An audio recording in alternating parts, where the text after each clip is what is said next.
بنات كتير بعتولي وسابولي مسجات ليه تسيبي شغلك وده المنفس الوحيد لينا كستات، وان دي الحاجة الوحيدة اللي بنخرج فيها اي طاقة سلبية.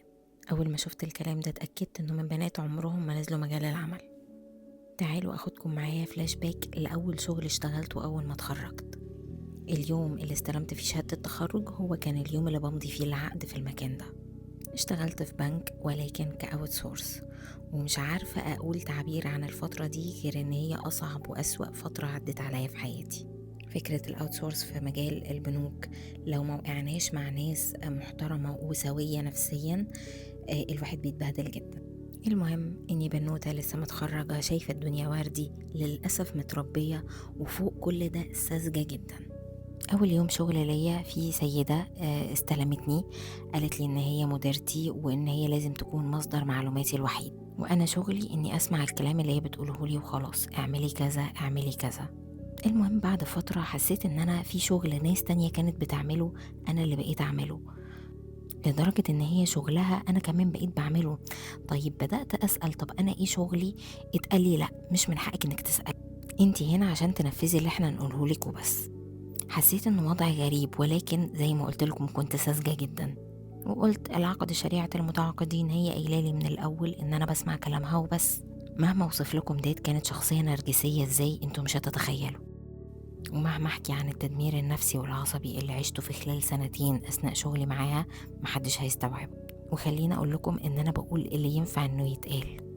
أكيد كلنا سمعنا عن الشخصية النرجسية وهي بتعمل إيه في الناس اللي بتتعامل معاها، فما بالكم إن أنا كنت بتعامل معاها يوميا. لما حسيت إن في حاجة غلط ابتديت إن أنا أدور. أكيد أنا مش جاية إن أنا أنفذ أوامر وبس، أكيد في جوب ديسكريبشن، أنا أكيد جايبين لي الوظيفة معينة.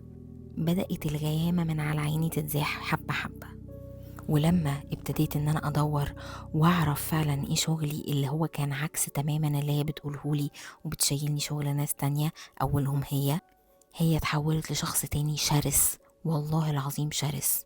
لما حد من زمايلي كان يكلمني على تليفون الشغل كانت تقفل السكة في وشهم، رفض تام ان انا حد يقول لي ايه وظيفتي او ايه شغلي او ايه الحاجات اللي المفروض ان انا اكون عارفاها، عشان ما يتقالش انه هي شاطرة في المجال دوت او عارفة شغلها كويس. وده بالظبط اللي حصل. عشان ربنا ما بيحبش الظلم ابدا، كانت في مواقف بتحصل لا اراديه، كانت بتطلع لبره الفرع نفسه ان انا اللي قايمه بالشغل ده وقد ايه ان انا شاطره. طب احنا ليه مش عارفين نوصل لك؟ احنا ليه دايما في حلقات وصل؟ ده بين ادارات وبين الفرع عندي. في الوقت ده كانت بتديني كميه اهانات غير مقبوله بالمره.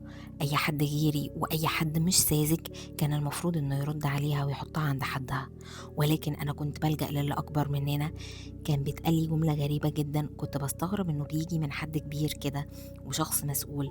كان بيقول لي ان جالك الغصب اعمله بجميلة. ما كنتش بفهم ليه اعمل غصب اصلا، طب ما توقف الست دي عند حدها.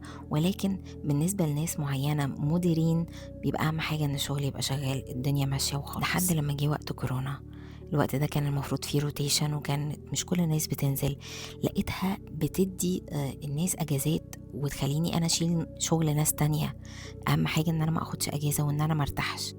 اهم حاجة ان هي كانت متخيلة ان انا جاية اخد مكانها، في حين ان هي لا من سني ولا شغلانة واحد.